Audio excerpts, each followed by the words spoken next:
Bismillahirrahmanirrahim. Assalamualaikum warahmatullahi taala wabarakatuh. Alhamdulillahirabbil alamin wassalatu wassalamu ala rasulil amin wa ala alihi wa sahbihi ajma'in. Qalu subhanaka la ilma lana illa ma 'allamtana innaka antal alimul hakim. Allahumma ya mu'allima Ibrahim al-ilma 'allimna wa ya mufahhima Sulaiman al-hikmah fahimna. ففهمناها سليمان وكلا آتينا حكما وعلما وسخرنا مع داود الجبال يسبحن والطير وكنا فاعلين. Alhamdulillah, bersyukur kepada Allah Subhanahu wa taala dengan limpah dan inayahnya dapat lagi sama-sama kita berada dalam majlis ilmu ini. Moga-moga kita bermohon agar Allah merahmati, memberkati, meredai segala gerak kerja kita di dunia dan lebih-lebih lagi di hari akhirat kelak insya-Allah. Baiklah tuan-tuan dan puan-puan rahmati Allah sekalian, kita sambung lagi siri tafsir juzuk 30 dan kita pada perbincangan lepas kita dah kupaskan berkaitan surah Quraisy, kan, surah Quraisy, dan insya-Allah pada malam ini kita masuk surah baru iaitu surah Al-Ma'un. Baik, kita baca sama-sama. A'udzubillahi minasyaitonir rajim. Bismillahirrahmanirrahim. أرأيت الذي يكذب بالدين فذلك الذي يدع اليتيم ولا يحض على طعام المسكين فويل للمصلين الذين هم عن صلاتهم ساهون الذين هم ويمنعون الماعون. Sadaqallahul azim. Ada 7 ayat. Maksudnya, dengan nama Allah yang memuliakan rahmatnya di dunia dan kasih sayangnya di akhirat nanti. Adakah kamu tahu wahai Muhammad tentang mereka yang menjadi pendusta agama? Yukadzibu biddin. Mereka menindas serta berlaku zalim ke atas anak-anak yatim. Dan mereka juga tidak menggalakkan memberi makan kepada yang berhak menerimanya dari kalangan orang-orang miskin. Kalaulah mereka dikira sebagai pendusta agama Allah, maka bagi orang ahli bersembahyang juga termasuk dalam golongan ini yang akan menerima kecelakaan besar, iaitu dalam melakukan solat mereka berkeadaan lalai. Dan mereka juga menunjukkan riak ketika melaksanakan solat mereka. Dan sikap mereka yang terselah ialah sikap tidak menyokong untuk memberi sebarang pertolongan kepada yang memerlukannya atau kepada yang berhak menerimanya. Itulah adalah terjemahan lebih kurang. Surah ini adalah surah yang diturunkan di kota Mekah. Turunnya ialah yang ke-17. Surah 17 diturunkan dan dia adalah surah Makkiyah, ada 7 ayat. Ada yang mengatakan Madaniyah, tapi jumhur sepakat para tafsir ialah surah diturun di kota Mekah. Surah ini diturunkan selepas surah At-Takatsur dan sebelum surah Al-Kafirun, menjelaskan, menceritakan ciri-ciri orang yang mendustakan agama.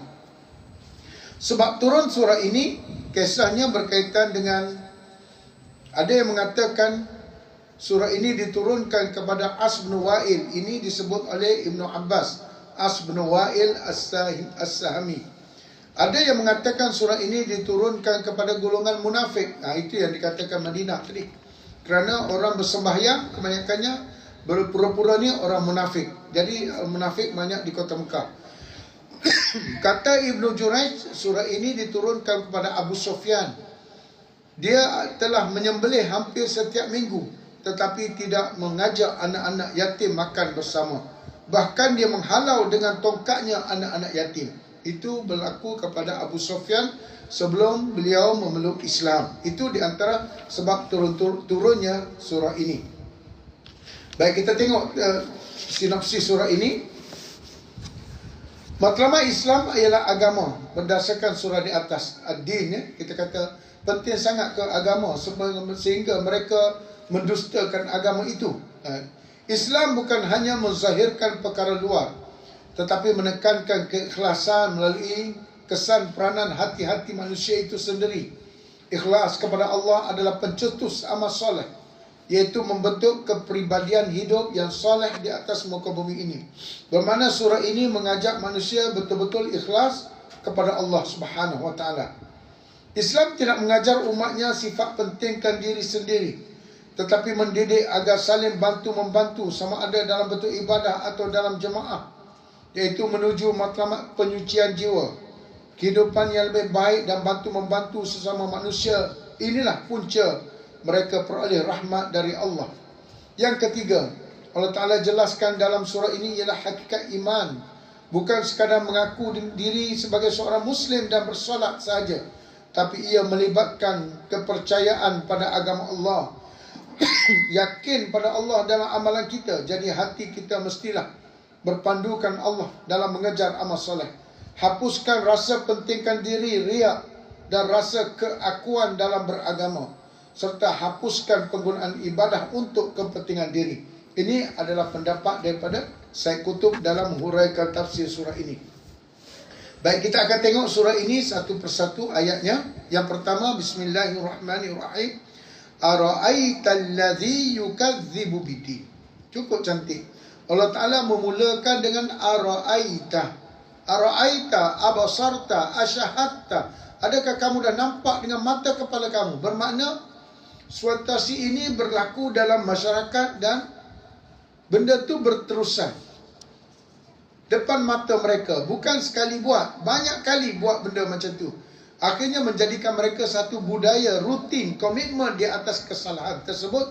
Sehinggalah Allah Ta'ala kata kepada Rasulullah, ya Rasulullah, kamu nampak tak mereka itu pergi sembahyang, bagaimana sikap mereka dengan orang miskin, anak yatim, tak mengajak orang pergi makan puak-puak mereka saja. Kamu nampak tak itu, wahai Muhammad? Ara'aita. Mereka ini sebenarnya Allah Ta'ala simpulkan sebagai yukadzibu biddin. Yukadzibu biddin maksudnya mendustakan agama, tak percaya kepada agama, tolak agama, buang agama. Ini adalah spesies manusia, bukan zaman sekarang saja yang tak suka agama. Sebut dalam agama tak boleh, perkara sensitif. Bahkan diletakkan di dalam kategori jangan berbicara pasal agama, pasal dan sebagainya. Masuk dari kategori 3R, religion. Tak boleh bercakap pasal agama. Kalau tak boleh bercakap pasal agama, Rasulullah bawa agama. Macam mana tak boleh bercakap pasal agama? Terpulanglah kepada masing-masing. Dia suka agama dia, kita agama kita. Konsep agama kita adalah benar dan kita perlu bagi tahu kepada orang kebenaran. Kena ajar orang konsep dakwah tadi. Kalau Rasulullah tu kata Islam itu untuk amalan individu, maka Rasulullah akan pilih berada di Gua Hira. Bila turun saja Iqra' bismi rabbikal ladzi khalaq, kenapa Rasulullah bergegas turun pergi ke kota Madinah, kota Mekah? Duduklah dalam Gua Hira tu sehingga 30 juzuk. Beramal seorang-seorang, duduk situ seorang-seorang, tak ada orang bising pun. Tapi once bila Rasulullah terima surah yang pertama turun, yang kedua turun, ya ayyuhal muddaththir qum fa'anzir wa rabbaka fakabbir. Wahai orang yang sedang terketar-ketar dalam kain selimut, bangun dan beri peringatan. Maka Rasulullah pun terus pergi ke kota Mekah, panggil kabilah Abu Sufyan, kabilah Abdul Manaf, kabilah Quraisy, kabilah Amni Hashim. Semua panggil berkumpul. Tuan-tuan percaya tak kalau aku beritahu kepada tuan-tuan ada satu rombongan tentera berkuda nak menyerang kepada tuan-tuan? Semua berkata, ya, kami tak pernah melalui penipuan daripada lidah kamu, wahai Muhammad. Ceritalah, kami percaya. Sampai tahap macam tu sekali. Bila Rasulullah cerita tentang lepas ini kita ada kematian, lepas kematian ada satu kehidupan lagi, terus marah. Itu bermakna mereka ini marah tentang agama. Rasulullah cerita tentang agama. Rasulullah dia punya bangun, tidur, hidup, berjalan semua dengan agama. Bahkan bukan Rasulullah, Rasul-Rasul sebelum ini. Daripada Nabi Nuh, Nabi Syuaib, Nabi Saleh, Nabi Harun, Nabi Musa, semua cerita agama. Kenapa sampai kepada kita tak boleh cerita tentang agama? Agama itu adalah mati hidup kita dengan agama. Jadi di sini ayat pertama ni agak macam kasar, kerana dia tembak orang yang tak suka agama. Orang yang mendustakan agama, orang yang tak percayakan agama, orang yang mengatakan agama itu tidak berfungsi dalam masyarakat. Ini orang barat, dia kata da'li kaisar kaisar. Apa yang berkaitan dengan agama untuk agama, apa yang berkaitan dengan istana, jangan campur aduk agama. Ini panggil sekular. Sekular maksudnya agama hanya berada di masjid sahaja, tak boleh turun keluar daripada masjid. Jangan agama masuk dalam pasar, jangan agama masuk dalam organisasi, syarikat, parlimen, mana saja agama tak boleh masuk. Hanya agama boleh diamalkan di masjid saja. Ini faham sekular. Padahal hakikatnya Islam itu the way of life. Satu cara kita nak hidup. Oleh sebab itu Ustaz Fathiyakan menulis buku Madza Yakni Intima'i lil Islam. Apa erti saya menganut Islam? Maka dia bercerita, saya mesti Islam dari sudut akidah saya. Saya mesti Islam dari sudut akhlak saya. Saya mesti Islam dari sudut keluarga saya. Saya mesti Islam dalam pelbagai hidup saya. Saya mesti Islam. Nampak? Ini fahaman ini orang cukup marah. Apabila Islam masuk dalam pengurusan harian manusia. Kerana manusia ini suka berbohong, suka menipu, suka itu, suka ini. Zalimi orang dan sebagainya. Islam tak suka. Bila Islam tak suka dan Islam mengajak kepada keadilan, yang malah. Itu yang berlaku kepada kaum Nabi Syuaib yang cerita Auful Mikyal wal Mizan, supaya mereka tunaikan adili dalam masa mereka membuat timbangan dan ukuran. Maka di sini Allah Ta'ala mengajak manusia. Ini yang bahayanya bila Quran turun dalam situasi orang masyarakat Arab macam tu. Allah Ta'ala akan detailkan satu persatu, pecahkan apa yang ada dalam diri seseorang. Cirikan, kamu nak kenal orang pendusta agama, ini dia Allah Ta'ala cirikan dalam ayat-ayat yang akan datang. Pendusta agama ini di sini ditujukan kepada mereka yang tidak yakin kepada Allah. Itu tidak yakin pada agama Allah. Allah Ta'ala letak di sini ad-din. Dia tak kata, kita sebut dalam Fatihah apa, Maliki Yaumiddin. Kerana din itu adalah, kalau terjemah religion mungkin tak tepat. Din itu adalah, kita kata apa, akhlak. Agama itu akhlak. Agama itu amalan. Agama itu kepercayaan. Agama itu ialah akidah. Itulah dia agama, din. Din ni maksudnya kita pegang, kita amal, kita hidup kita dengan agama, din. Maliki Yaumiddin. Di dunia ni kita banyak bercakap pasal-pasal yang berkaitan agama. Di akhirat baru manusia akan bercakap tentang dosa dan pahala. Tak ada cerita kau nak pergi pejabat pukul berapa, bagaimana kau punya ayam, itik engkau, kambing kau, tak ada dah. Di dunia memang cerita macam-macam. Bangun pagi saja, mana roti canai, mana teh tarik, mana nasi lemak. Tengah hari pula cerita itu, cerita ini, sampai ke malam. Masa bila mereka bercerita tentang agama, adalah kuliah-kuliah agama. Mereka yang datang tu ceritalah agama, yang tak datang tak ada cerita pasal agama.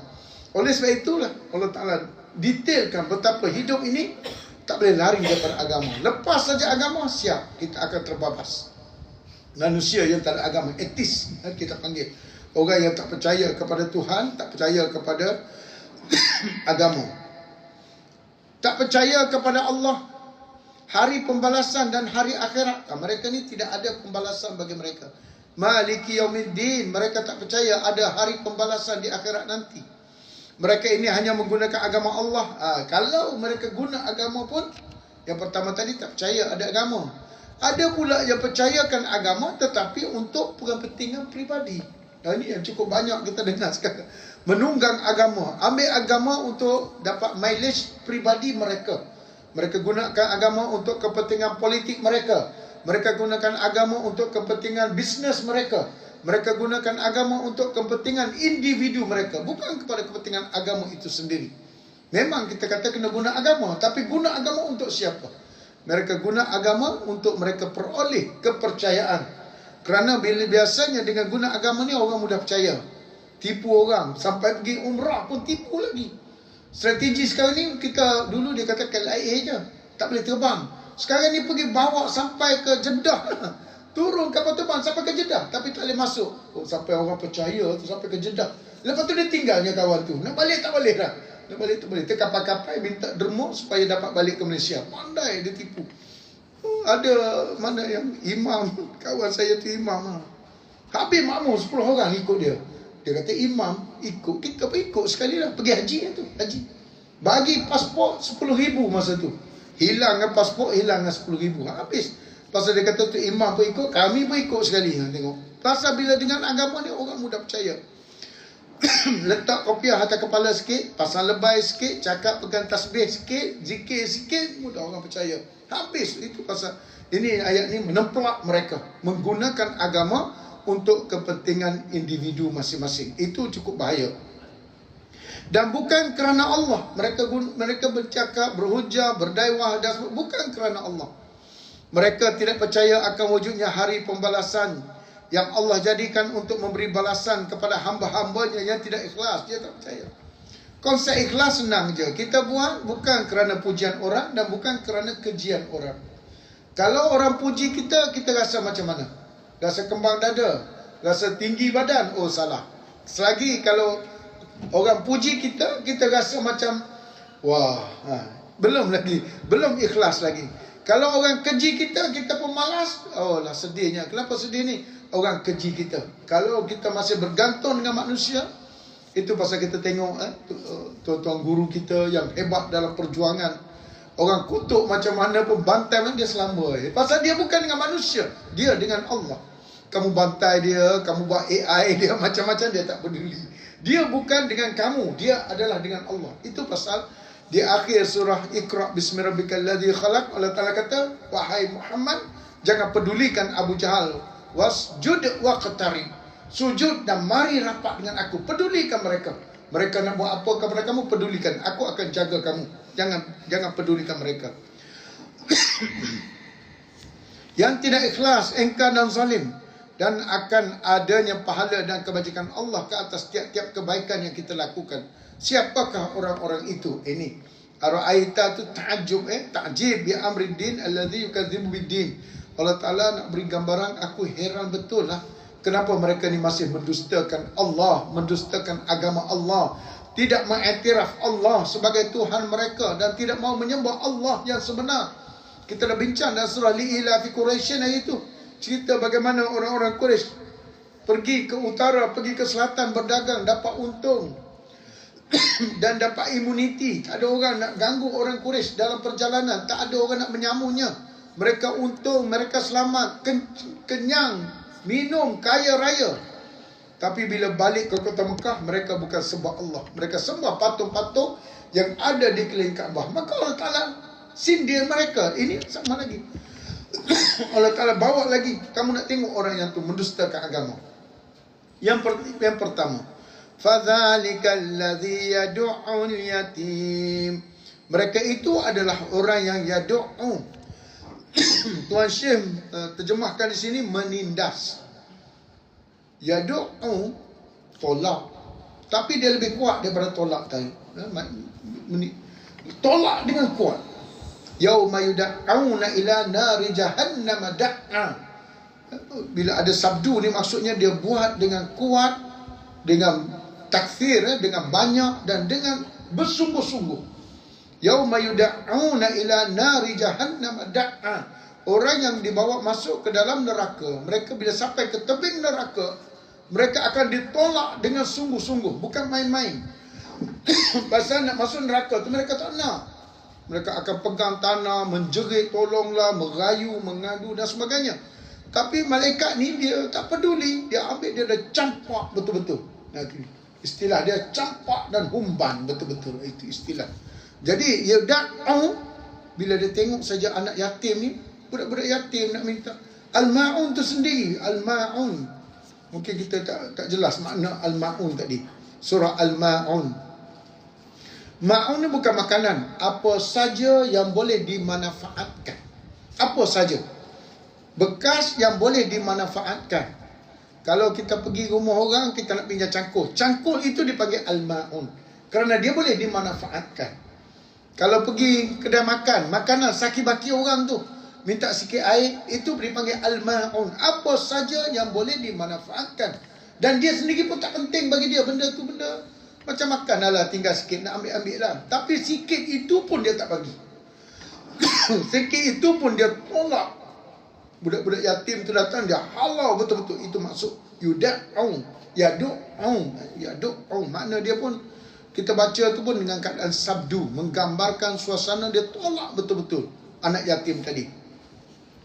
Golongan pertama dari kumpulan pendusta agama ini ialah mereka menindas dan melakukan kezaliman ke atas anak-anak yatim. Anak yatim ialah anak yang tiada ibu bapa di bawah umur 17 tahun. Ya, kita di Malaysia ni 17 lah. 18 tu dah bukan anak yatim lagi. Kecuali bapak dia nama yatim tu lain lah. Dapat ketua nama yatim.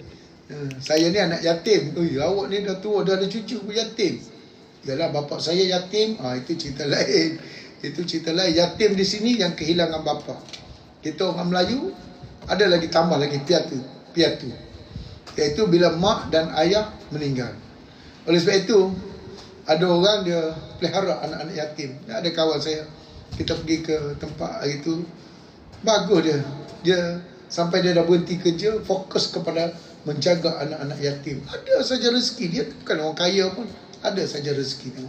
Ini kehebatan bagi Allah Ta'ala janji bagi mereka yang jaga anak-anak yatim ni. Ana ma'aka filal yatim kahadi. Rasulullah kata, aku dengan penjaga anak yatim macam ni. Dapat dua macam ni, jaga anak yatim. Jangan sibuk ibu yatim pula anak yatim. Bukan mak dia, anak dia. Jangan ke situ pula. Tu bahaya. Tu bahaya. Saya mengair sikit bahaya tu. Mereka ini jika dibiar akan menjadi terbiar. Kalau tak jaga betul-betul. Itu pasal Rasulullah ini anak yatim, supaya rasa macam mana peritnya jadi anak yatim. Saya dulu pun anak yatim juga. Tingkatan 1, cerita sikit lah. Tingkatan 1, ada rombongan daripada Australia masa tu. Dia nak cari anak yatim yang miskin, nak bagi beasiswa. Dia masuk dalam kelas. Masa tu saya tingkatan 1. Dia kata, siapa anak yatim dalam kelas ni? Dia pun silap, jangan tanya macam tu kan. Siapa anak yatim dalam kelas ni? Memang tak mengaku lah. Ada, saya ingat ada 3-4 orang lah.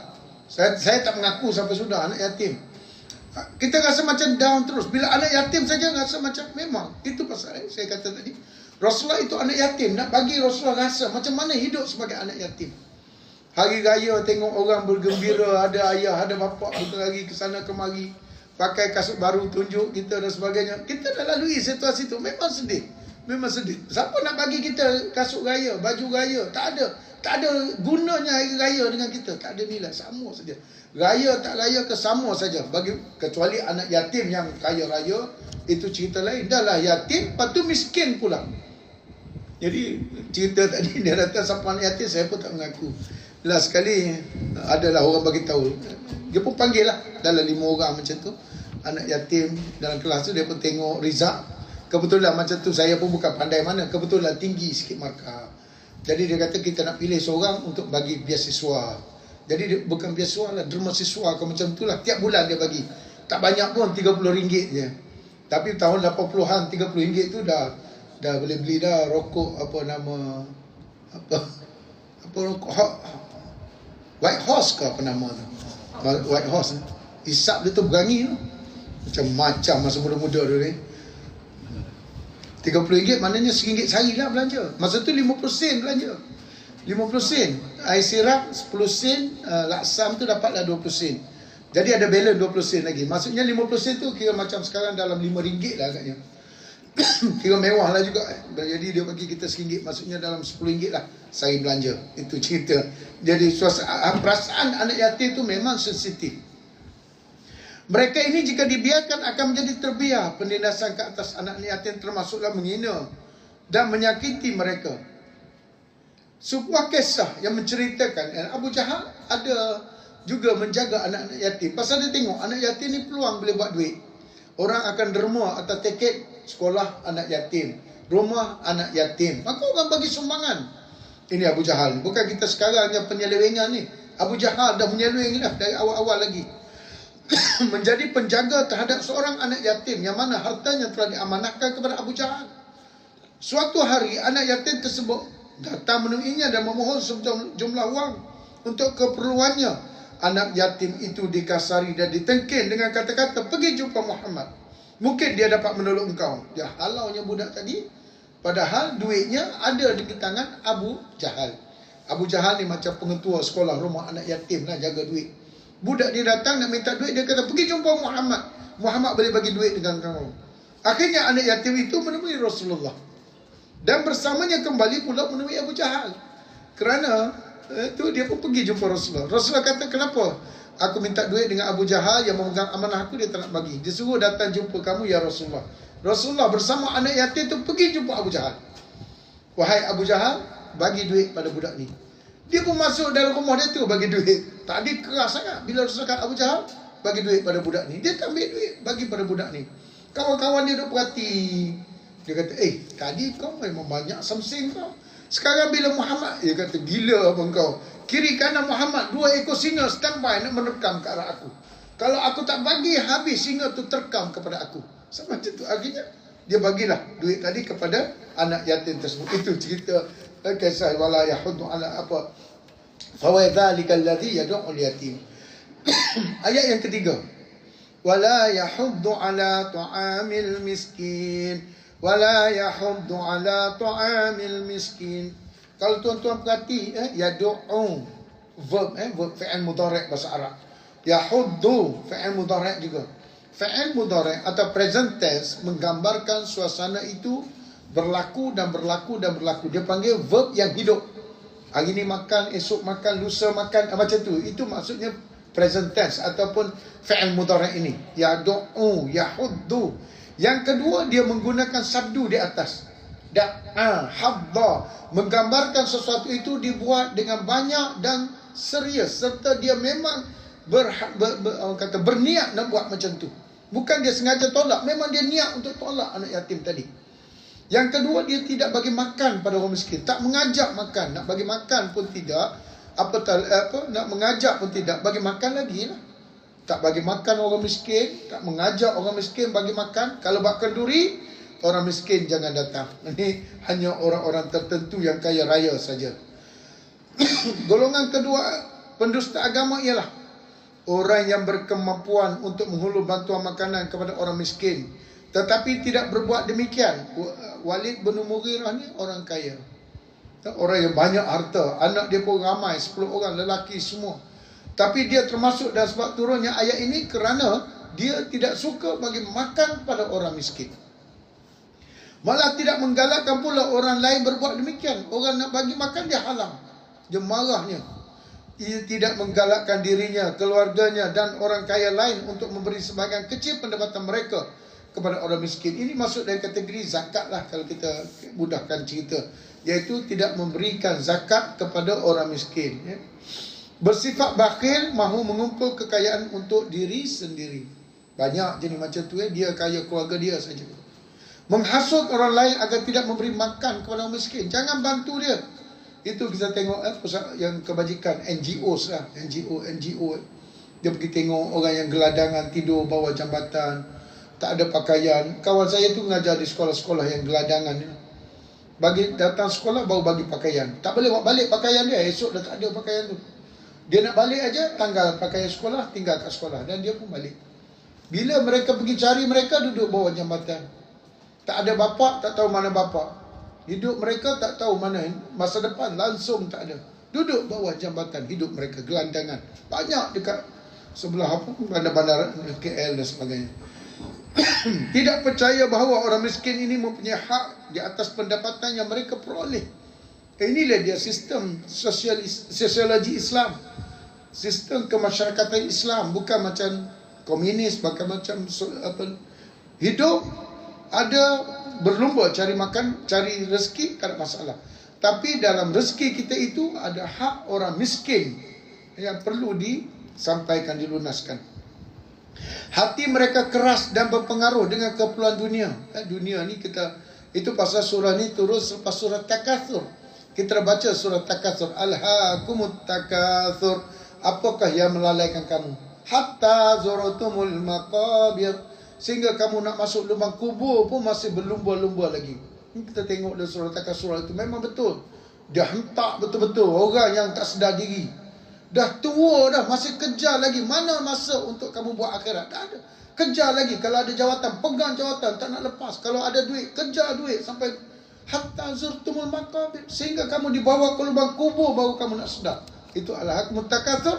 Maka datang surah ini menggambarkan sindiran kepada orang-orang yang berada, orang-orang yang berkemampuan di kalangan pembesar-pembesar Arab Quraisy. Sebenarnya bukan mereka saja, terkena pada sesiapa saja.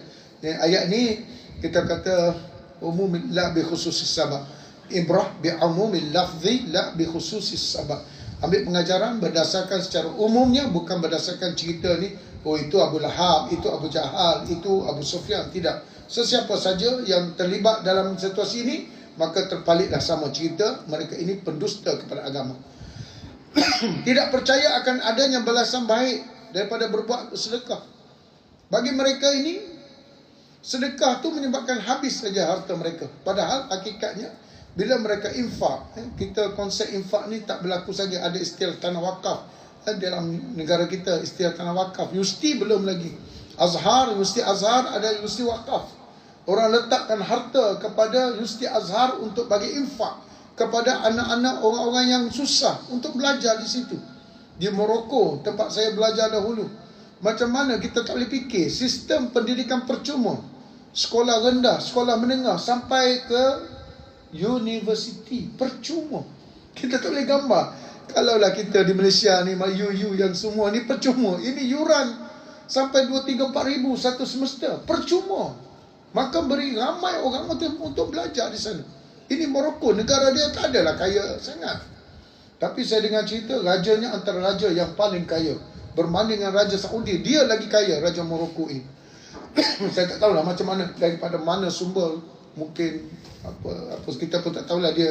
Tapi nak ceritanya, dia boleh bagi pembelajaran percuma sampai ke level university. Itu percuma. Bahkan ada duit lagi. Semua pelajar yang belajar di situ, dia dapat allowance lagi. Dan mereka berlumba-lumba untuk belajar dapat duit lagi. Jika ada keimanan dan kepercayaan dalam hati mereka pada Allah, maka hati tersebut akan mendorong mereka untuk melakukan amalan soleh demi menjaga kumpulan anak yatim ini semiskin yang berhak untuk mendapat hak-hak mereka, dan kesannya berlakulah amal soleh kerana Allah. Inilah ruh akidah yang kita kepada Allah, akidah tauhid kita kepada Allah. Tapi mereka buat ini semua atas kepentingan individu masing-masing. Lepas itu Allah Ta'ala bagi lagi ayat ciri yang ketiga. Mereka ini bila bersolat, mereka lalai daripada melakukan solat. Fawailul lil musallin. Terus Allah Ta'ala cakap, kalau kamu ni tak bagi makan orang miskin pun tidak, anak yatim pun kamu tak peduli, tak payah sembahyang lah. Ibarat ayat dia ni, tak payah sembahyang macam tu. Kita pun cakap juga dengan orang-orang macam tu. Kalau tak ada adab, akhlak, cakap bohong, penipu, kita pun cakap, kalau macam ni tak payah sembahyang, tak payah puasa. Kerana kamu sembahyang ke puasa, semua tak diterima oleh Allah. Maka Allah Ta'ala cakap ni, fawailun lil musallin, celaka orang yang sembahyang itu. Orang yang macam mana? Alladzina hum an salatihim sahun. Mereka ini tidak lalai dari, bukan dalam, dari. Ada orang terjemah dalam, salah dalam. Dari melakukan solat. Nanti kita kupas ayat yang kelima. Yang keempat dulu. Orang-orang yang sedemikian dikatakan sebagai pendusta agama. Bagaimana pula dengan orang yang bersembahyang? Maka celaka besarlah bakal menimpa ahli yang bersolat ini. Iaitu mereka yang bersolat dan yang lazim melakukan solat, tetapi sebagai pengamal yang juga melakukannya atas sebab kebiasaan. Mungkin mereka melakukannya di luar waktu, selalu melewat-lewatkan solat. Maksudnya bukan solat di awal waktu, solat di hujung-hujung waktu. Kadang-kadang terlepas dan tak ambil berat pun tentang solat. Banyak berlaku, khususnya solat asar. Dia dah tahu dah balik pejabat dia akan jam. Hujan lah apalah, akan jam. Dan mungkin akan sampai rumah dia pada mungkin waktu maghrib dah, terlepas waktu asar. Kita Malaysia tak biasa sembahyang tepi jalan. Orang Arab kalau ikut konsep dia bawa sejadah. Di mana dia boleh solat, dia solat. Kalau kita lah sembahyang kat stesen bas ke, kat stesen kereta api, nampak, peliknya dia ni. Tapi negara Arab tak ada masalah. Sembahyanglah kau di mana pun. Letak tahu tempat bersih, apa sejadah, Allahu Akbar. Selesai masalah. Selagi tak jumpa surau, tak sembahyang. Selagi tak jumpa kain telekong, tak sembahyang. Padahal sembahyanglah di mana-mana pun konsep. Tapi kita tak jadikan lagi satu budaya kepada kita, solatlah di mana-mana pun kita boleh solat. Iaitu mungkin mereka melakukannya di luar waktu, selalu melewat-lewatkan solat, atau sengaja mengqadakkan solat itu. Dia kata tak apa, nanti boleh qada, terlepas ni waktu asar ni tak apa. Dia rasa macam tak rasa satu beban, satu kesalahan, satu dosa besar. Bila dia lengah-lengahkan solat, tak apalah, nanti hujung-hujung waktu dia sembahyang juga. Kadang-kadang terlepas lah. Angkat takbir, orang dah azan maghrib dah. Eloklah. Takbir asar bukan takbir maghrib. Allahu Akbar. Orang dah azan dah. Azan maghrib dah. Dia sembahyang asar. Atau sengaja mengqadhakan solat itu semena-menanya maupun melakukan tidak mengikut hukum dan syarak yang sepatutnya, dan tidak khusyuk pun termasuk dari ini. Sahun maksudnya lalai. Tapi konsep kita di sini bukan lalai dalam solat. Kalau lalai dalam solat semua kita kena. Lalai dari melakukan solat, maksudnya lengah-lengah, tak apalah, ada masa lagi. Ada orang dia betul-betul dia pegang, itu bertuah lah orang ni. Bila azan saja dia akan cari surau. Kat mana perjalanan dia, di situlah dia berhenti. Saya dengar dulu almarhum Tugu Ni Aziz macam tu lah. Driver dia dah tahu dah, bila azan saja dia akan cari surau yang terdekat. Tengok ada 10 minit lagi nak masuk waktu, dia akan cari mana surau yang terdekat, di situlah berhenti untuk solat. Kalau kita boleh buat macam tu memang terbaik lah. Solat dalam perjalanan baik, di mana-mana baik.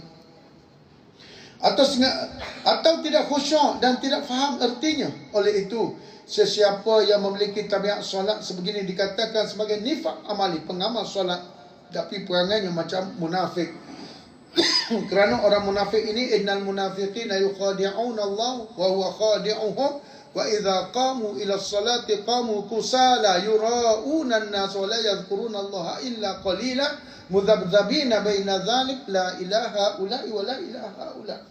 Mereka orang munafik ini suka tipu Allah, padahal mereka tipu diri mereka sendiri. Dan mereka tidak mendirikan salat. Wa idza qamu ila salati qamu kusala. Kusala maksudnya malas-malas. Malas-malas. Tu kata, kenapa kau ni susah sangat nak solat ni? Dia kata, tengoklah aku pakai kain cap gajah duduk. Oh patutlah, gajah duduk berat nak bangun. Marah orang yang ada kain cap gajah duduk. Dia pakai cap lain, dia cap gajah duduk. Patutlah berat nak solat. Mengikut sebuah hadis sahih, Rasulullah SAW pernah berkata, itulah sembahyang orang-orang munafik. Ni yang kusala ni, sembahyang dalam keadaan malas-malas. Oh letihnya nak solat, berdiri kanan kiri kanan, rasa macam berat sangat. Itu belum cerita lagi solat waktu, solat sunat. Ini solat fardu ni. Diulang 3 kali. Mereka berborak sehingga apabila nampak matahari hampir tenggelam, ni dah nak masuk maghrib dah, mereka cepat-cepat melakukan solat asar dengan tergopoh gapah dan sedikit sekali mengingati Allah dalam solat yang tergesa-gesa itu. Sembahyang nak cepat-cepat mana boleh. Yang penting cepat-cepat habis. Sembahyang baca pun tak apa-apa aja. Assalamualaikum, Assalamualaikum. Cepat-cepatnya sembahyang. Maknanya mereka melakukan solat dalam waktu makruh. Waktu solat tu macam-macam. Sampai waktu dah hujung-hujung, tidak ada tamakninah, tidak khusyuk dan sedikit sekali mengingati Allah dalam solat tersebut. Inilah solat yang dilakukan ahli-ahli solat, di mana sembahyang mereka kita kategorikan sebagai lalai. Fawailul lil musallin, Allah Ta'ala sambung, alladzina hum an salatihim sahun. Kalau kira betul-betul kita tak boleh nak berhenti situ. Fawailul lil musallin alladzina hum an salatihim sahun. Baru habis ayat dia.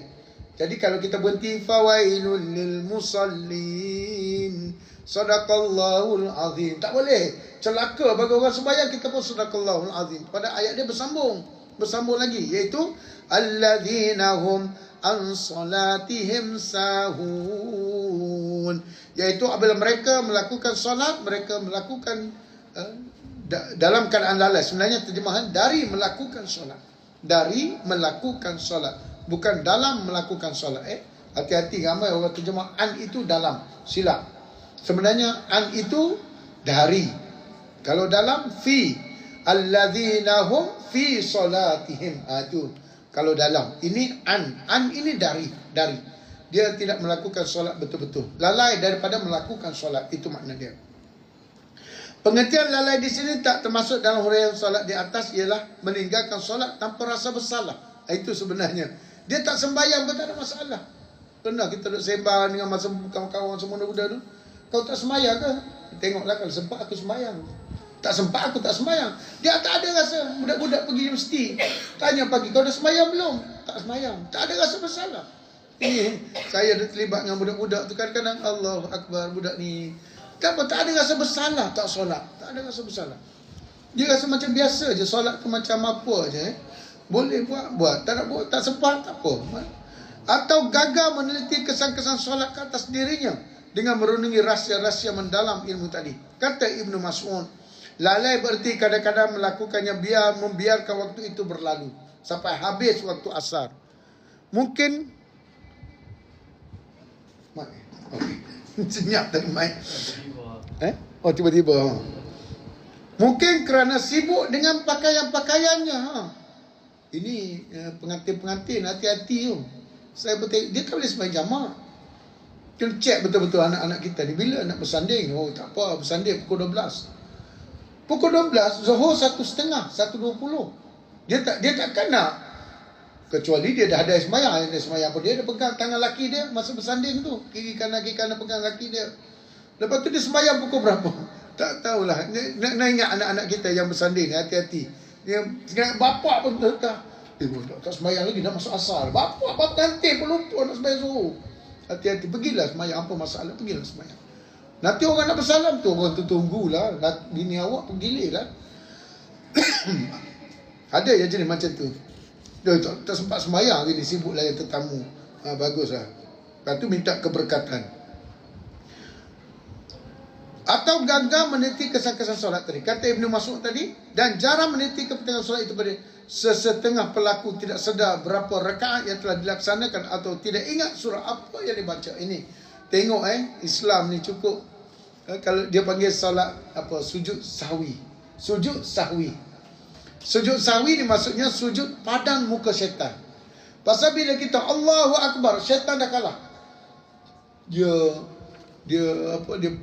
goda kita sehingga kita lengah-lengahkan solat.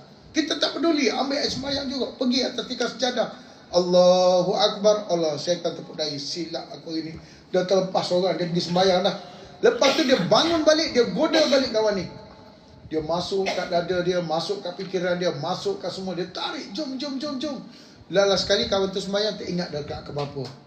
Kat berapa dah sembahyang, dia tak ingat.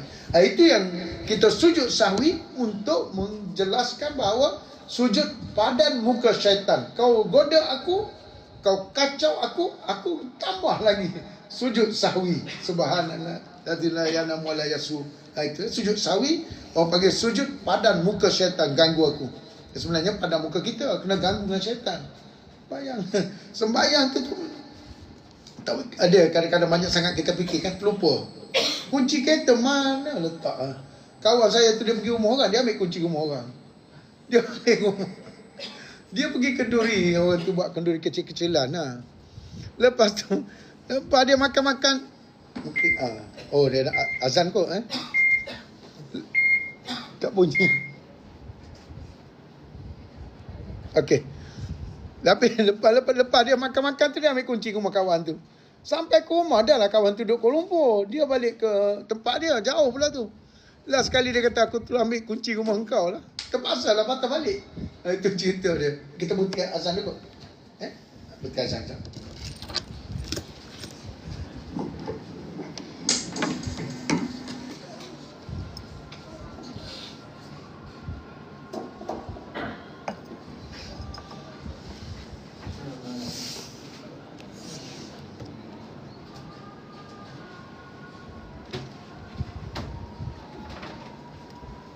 Allahu Akbar, Allahu Akbar. Allah. Allahu Akbar, Allahu Akbar. Allah.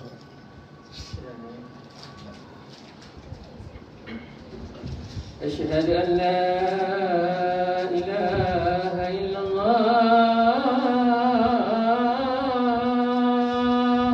Asyhadu an la أشهد أن لا إله إلا الله.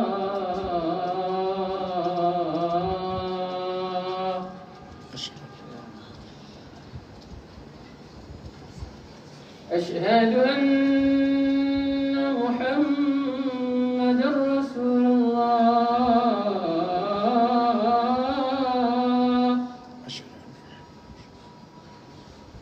أشهد أن محمد رسول الله.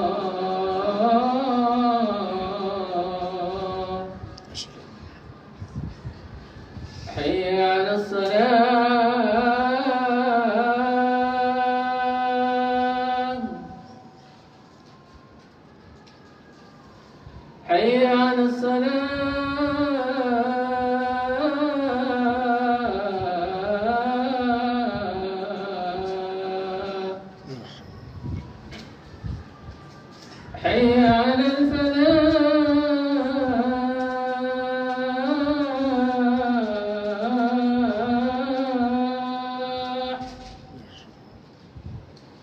حي على الفلاح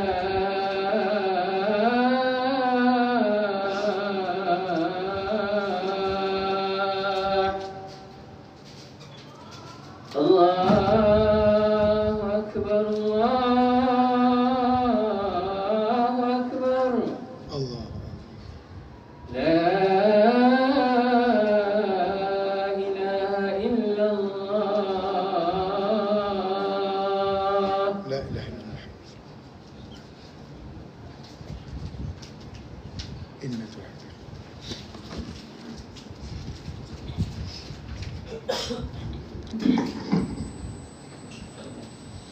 Kita sambung sikit lagi Alladzina hum an salatihim sahun walladzina hum yura'un,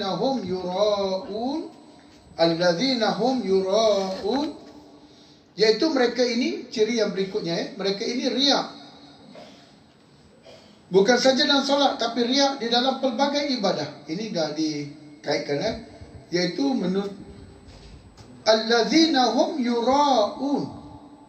Bahasa Arab yura'un, yufa'ilun, yusyarikun. Dia panggil af'al musyarakah dalam bahasa Arab. Af'al musyarakah. Ra'au, tabaraka. Dia buat dan suruh orang tengok. Dia yang buat itu, dia mesti buat yang terbaik pasal orang nak tengok. Orang yang tengok dia pula mestilah memuji pasal dia buat yang terbaik. Dan orang yang buat ini mestilah rasa, tengok ramai orang puji aku buat solat ni. Ni. Ini khusus untuk solat sunat, bukan solat fardu. Solat fardu, aku tak pergi sembahyang Jumaat, sembahyang berjemaah ni pasal apa? Tak boleh, nanti orang kata aku ni riak, pergi masjid, sembahyang. Dia ini tak termasuk dalam kategori solat fardu. Dia solat sunat. Itu pasal sembahyang Jumaat dalam mazhab kita Syafi'i dimakruhkan. Solat tu dapat pahala, tapi makruh kalau sembahyang sunat selepas Jumaat. Kerana sembahyang sunat lepas Jumaat ni orang ramai tengok. Tambah-tambah pula sembahyang depan pintu pula. Orang nak lalu ke depan dia. Bagus Pak Haji ni sembahyang depan pintu. Carilah tiang sikit ni sembahyang depan pintu. Orang nak keluar, dia pergi sembahyang depan pintu tu. Ini makruh dalam masa kita Syafi'i. Solat sunat selepas Jumaat itu makruh. Bukan itu kerana akan datang rasa tinggi diri. Maka datang ulama, dia kata macam ni, kalau kita sembahyang sunat qabliyah baik, ba'diyah baik, di rumah pun kita cover juga, buat solat sunat juga, supaya nampak imbang. Di tempat orang tengok pun kita buat, di tempat orang tak tengok pun kita buat. Jadi ada keseimbangan di situ. Tak adalah datang rasa riak. Ini berarti riak dalam semua segala ibadah, bukan solat saja. Dalam bab zakatnya, dalam bab hajinya, dalam solat. Itu pasal kalau orang nak pergi buat umrah, jangan bising-bising. Haji tu lain lah. Haji tu kita ni buat umrah, habis cerita dalam Facebook, saya nak pergi umrah ni, minta tolong ni lah, doakan saya. Tak payah cerita. Dia kata almarhum Ustaz Ghaus Melaka, dia kata setiap kali kita cerita pada orang, setiap kali itulah pahalanya gugur. Cerita pada orang, minggu depan aku nak pergi umrah tau. Pergi kedai kopi pula, kau tahu tak, minggu depan aku nak pergi umrah. Cerita semua pada orang. Orang tak ada kaitan. Orang lalu dengan motor, berhenti sekejap. Kenapa? Aku nak beritahu kau, minggu depan aku nak pergi umrah. Habis cerita ke orang. Last sekali kawan tu pun telefon, bang jangan lupa beli air zam-zam kat saya sikit, beli kurma sikit, beli itu sikit. Last sekali pergi umrah, beli barang-barang orang. Itu pasal sibuk nak cerita kat orang, orang dah mula mengiring dah. Dah tak dapat nak buat fokus pada ibadah dah. Oleh sebab itu perkara sunat jangan cerita pada orang. Kita buat kita dengan Allah saja. Tidak terlibatlah dengan proses riak ni. Kerana dia riak itu, dia mengharapkan orang puji dia. Rasa tinggi diri, talabud dunya. Nama riak ini talabud dunya bil ibadah, menuntut kehendak tuntutan dunia melalui ibadah. Ibadah apa saja. Itu pasal mengaji Quran pun sama. Mengaji Quran, kalau seorang kata dia suara sedap lah sebagainya, kena hati-hati. Benda-benda sunat tu kena hati-hati. Riak juga boleh berlaku bila kita menceritakan menceritakan amal ibadah kita kepada orang lain, untuk datang rasa, wah kamu malam tadi buat tahajud ya. Ya malam tadi, kau nak tahu aku buat tahajud. Itu pasal orang yang sedang bersuluk, orang yang tasawuf sedang bersuluk. Tidak digalakkan, bahkan diharam bagi mereka ini menceritakan masa dia bersuluk apa yang dia dapat. Tak dibenarkan. Dua orang masuk bersuluk sambil-sambil beramal dengan zikir. Masa dia berzikir itu dia dapat sesuatu, maka dia beritahu kepada kawan yang bersuluk ini. Tak boleh beritahu. Oh bagus, aku amal selawat yang kau bagi tu, aku dapat mimpi jumpa Rasulullah. Dengan guru boleh, tapi dengan kawan-kawan tak boleh. Dia akan datang rasa, tengok kau dapat apa, aku dapat mimpi jumpa Rasulullah tau. Dah habis ni yang kata konsep ni. Akan rasa tinggi diri. Jadi kita diam saja. Ada rezeki, tak ada rezeki, tak apa, diam. Tak boleh cerita kepada orang lain apa yang kita dapat, terutamanya benda-benda yang inilah. Mendapat untuk bermegah dan mendapat perhatian orang ke atasnya. Dan akhir sekali, wayamna'unal ma'un, surah Al-Ma'un ini. Wayamna'unal ma'un, surah ini nama Al-Ma'un, tapi nama surah ni duduk last sekali. Biasa surah duduk tu depan sekali. Oleh sebab itu ada yang mengatakan nama surah ini ialah surah Ar-Ra'aita. Ar-Ra'aita allazi yukadzibu biddin, maka mereka kata surah ini ialah surah Ar-Ra'aita. Tapi nama surahnya di belakang. Al-Ma'un, ini dia. Wa yamna'unal ma'un. Al-Ma'un kita dah kata tadi, apa saja yang boleh memanfaatkan kepada orang lain, dia mencegah, menghalang daripada orang itu mendapat apa saja manfaat tadi. Termasuklah tidak membayar zakat atau mencadang kepada orang lain supaya jangan membayar zakat. Dan golongan ini juga termasuklah golongan yang akan dicampak dalam neraka wai. Kesimpulannya, sifat-sifat buruk yang dijelaskan dalam surah ini termasuklah tidak mempedulikan anak yatim dan menzalim mereka, tidak bersikap pemurah terhadap orang miskin. Boleh terjadi pada diri kita dan kerana kita tidak mempunyai kepercayaan adanya pahala dari Allah jika kita melaksanakannya, hatta kita dianggap sebagai pendusta agama. Dusta agama maksudnya kita tak percaya pada janji-janji Allah, dan kita tak percaya bahawa agama boleh membetulkan kehidupan kita, dan kita merasakan agama itu nothing, tidak mendatangkan apa-apa kepada kita. Orang barat mengatakan agama itu candu masyarakat. Siapa yang pegang agama, dia boleh merosakkan masyarakat. Sampai macam tu sekali. Ni orang agama ni, dia tak ada lain ni, menyusahkan kita. Sampai macam tu lagi tanggapan orang terhadap agama. Maka ini dipanggil mereka ini ya pendusta agama. Mereka tak percaya dengan agama. Tidak membezakan amalan solat, tidak memberatkan amalan solat 5 waktu. Melakukan solat dengan keadaan yang lalai, penuh riak, adalah mewarisi fahaman kufur dan membuang tiang agama. Tidak mengeluarkan zakat atau membantu orang miskin dengan keuangan dalam bentuk sedekah dan zakat wajib. Ini kita nak menghadap bulan puasa ni. Nak tinjau juga, ada kawan-kawan mungkin nak berbuka pun tak ada. Tak ada. Cuba tanya-tanyalah kawan-kawan. Ada lebih-lebih sikit, kongsilah bulan Ramadan ni, kongsi dengan kawan-kawan, dengan siapa-siapa sajalah. Dan kita tahu taman kita tu siapa yang agak susah sikit, kita bantu dia. Beli beras tu kalau 3 kampik, kita belilah 5 kampik, bagi ke dia. Pergi rumah dia pelan-pelan, bagi 1 kampik beras. Dia diam, tak ada orang tahu pun, panggil anak dia, nah ambil beras ni pakcik bagi, nanti makan buka puasa sekali. Kan dapat pahala tu. Jika diteliti pada masa kini, semua penyakit ini telah pun berada dalam masyarakat kita. Antaranya anak-anak yatim ada yang dibiarkan, dilepaskan dan dieksploitasi. Ini bahaya, eksploitasi. Gelaran macam-macam, gunakan rumah itu, rumah ini, tapi eksploitasi. Itu pasal ada Islam dikata wala taqrabu malal yatimi illa billati hiya ahsan. Jangan kamu hampiri harta anak yatim kecuali kamu nak berniat baik pada harta tadi. Bila suaminya meninggal, maka anaknya menjadi yatim. Harta suami menjadi milik harta anak yatim. Isteri dia tidak boleh makan harta anaknya. Dia dah ada sebahagian, 1/8 tu dah ada bahagian dia. Dan bakinya adalah harta anak yatim. Hati-hati, kita takut nanti kita pun terlibat sama dengan harta anak kita. Memang itu anak kita, tapi harta dia tu harta anak yatim. Maka ulama kata diberikan kemaafan untuk makan. Dia ambil duit harta anak dia tadi, bangsa untuk makanan anak-anak dia, maka boleh dia makan dengan alasan dia mengurus anak yatim. Maka dia pun tumpanglah semangkuk dengan harta anak yatim. Itu dia haruskan. Pada hakikatnya tidak dibenarkan kecuali dengan niat yang baik. Pak-pak saudara yang pemegang amanah, hati-hati. Jangan hampiri harta anak yatim illa billati hiya ahsan, kecuali dengan bentuk yang baik.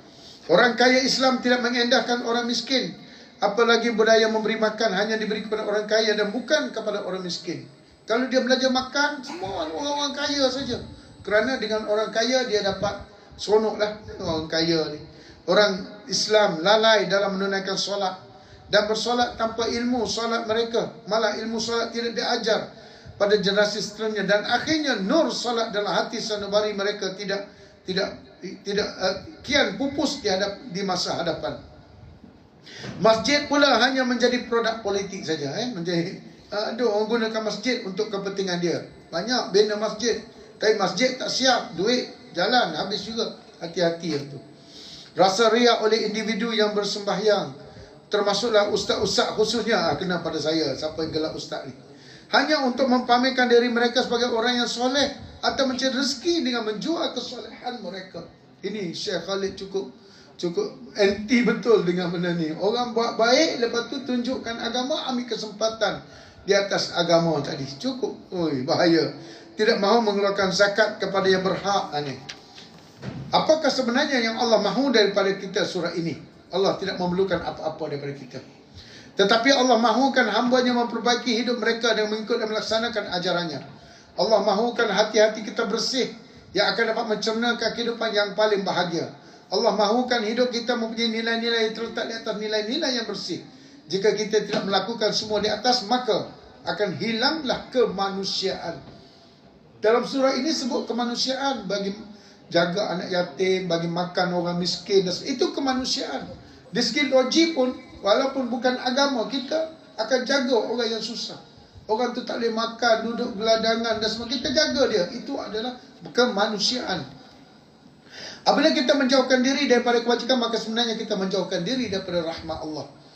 Akan jauhlah hidup ini daripada keindahan hidup yang tinggi dan mulia, dan akhir sekali akan terjalinlah semula kegelapan jahiliyah yang sebenarnya akan menjauhkan diri dan hati-hati dalam nur Allah.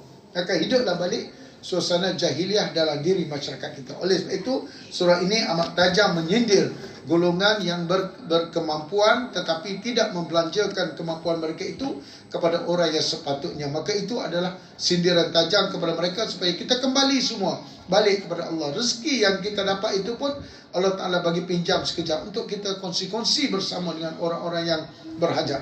Itu saja yang dapat saya sampaikan. Moga ada kebaikannya di sana. Yang baik itu datang dari Allah. Lemah dan kurang itu adalah kelemahan saya.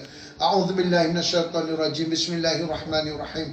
Alhamdulillahirabbil alamin, wassalatu wassalamu ala rasulil amin wa ala alihi washabihi ajmain.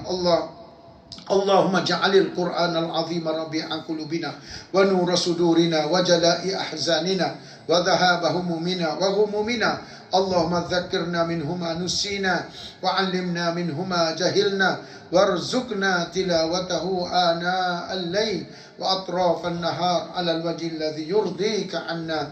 Rabbana atina fid dunya hasanah wa fil akhirati hasanah wa qina adzaban nar.